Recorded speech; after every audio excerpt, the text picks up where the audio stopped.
Welcome Mrs. Kristalina Georgieva, Managing Director of the IMF. Welcome in Roma. Thank you very much.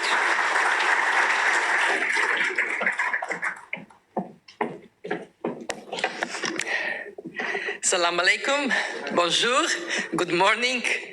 I am so grateful to Governor Jouari for bringing us together today on a discussion about a topic of great significance for the global economy, one that we will pursue relentlessly together.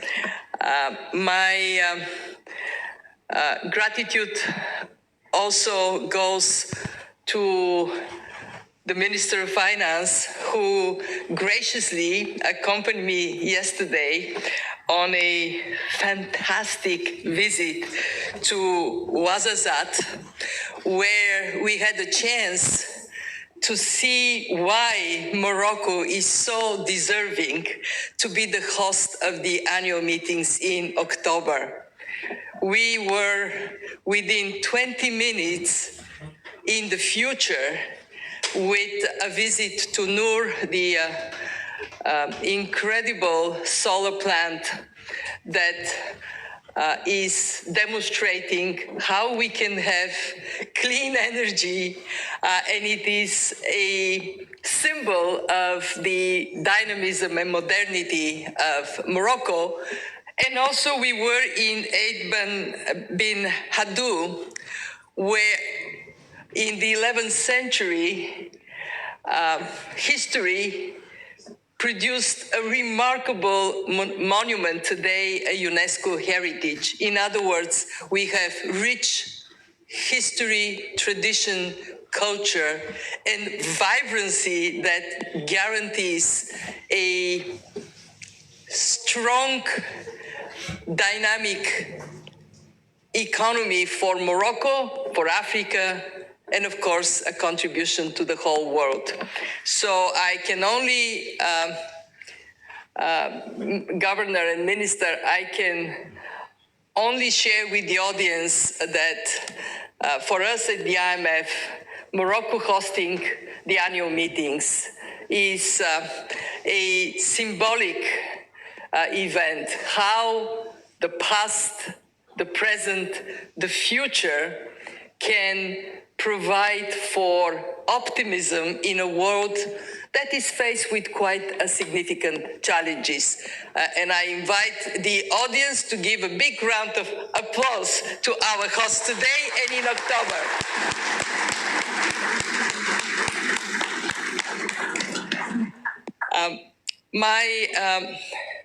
Thanks also go to all of you in attendance, but especially to the Director General of the Arab Monetary Fund and the Governor of the Central Bank of West African States. They will bring deep expertise to the panel discussion we would have later. Let me recognize that the topic of CBDCs has been quite intensely present in discussions around the world. We had last year in Jeddah a CBDC conference. It was co-hosted by the Saudi Central Bank, the Arab Monetary Fund, and us, the IMF. Many of you attended it. And already then, we recognized that in a massive transformation driven by the digital revolution, of course, how the economy functions and the role of money is significantly impacted. We used to say before the pandemic that the future was digital. With the pandemic, the future arrived. We now have an accelerated transformation, and we all have to recognize that if we don't move fast as policymakers, we risk to miss an opportunity and create risks for our future. We have been working on the topic of CBDCs at the IMF. And what I can report is that we are still at a point when a lot is not decided.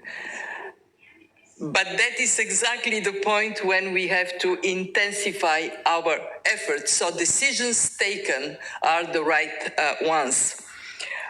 We have seen many central banks picking up on the issue of CBDCs. In fact, 114 central banks are at some stage of exploration, with about 10 already crossing the finish line. And of course, we know the largest pilot in the world is the one in China, with 118 million participants in that pilot.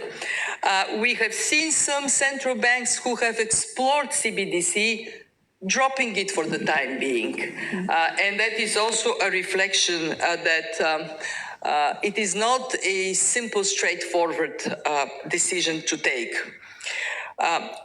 Let me make 3 points at this opening of the conference. The first one is the point about benefits. Why is it so important to explore CBDCs? Well, first, they give more people access to financial services and bring the cost down. Second, CBDCs can provide for more resilient and efficient payment systems. Third, they can be a cheaper way and a quicker way to do cross-border payments, to pass remittances, very important for this region, and also simplify other transfers. Let me just give you a number to illustrate. Average cost of remittances, 6.3%. That means $45 billion a year get in the hands of intermediaries rather than in the hands of those this money is being dedicated. The minister reminded me yesterday that often remittances are small amount of money that people save and send to their relatives, as small as $20. Taking away any percentage of this means that the hard labor, the hard effort of those who save is being undermined. And often we talk about low-income families for whom that makes a material difference. My second point is that if we are to be successful, CBDCs could not be fragmented national propositions. To have transactions more efficient and fairer, we need systems that connect countries. In other words, we need interoperability. And for this reason, at the IMF, we are working hard on the concept of a global CBDC platform to trade and to manage risks. And my colleague, Tobias Adrian, will talk more about it later in the day.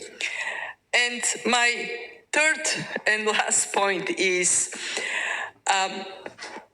we have an institution, the IMF, that is created to serve 190 members. On behalf of my colleagues, I want to stress that we recognize our responsibility to serve all these members, rich and poor, big and small, with a connectivity bringing them together.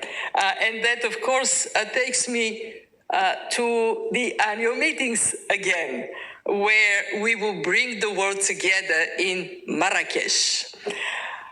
At that point, we are going to bring also advancements of our thinking, two new IMF papers, CBDCs and private digital payments in sub-Saharan Africa, and one on a roadmap to CBDCs in the Middle East and Central Asia. bring experience from these regions, advance the discussion for the regions, but also globally. My gratitude again to you, Governor. I look at this room, I see some familiar faces, I see many new faces. This is a demonstration of the excitement that comes when we discuss CBDCs, and I so very much look forward to our discussion today, as well as when we are all where? In Marrakesh. Thank you.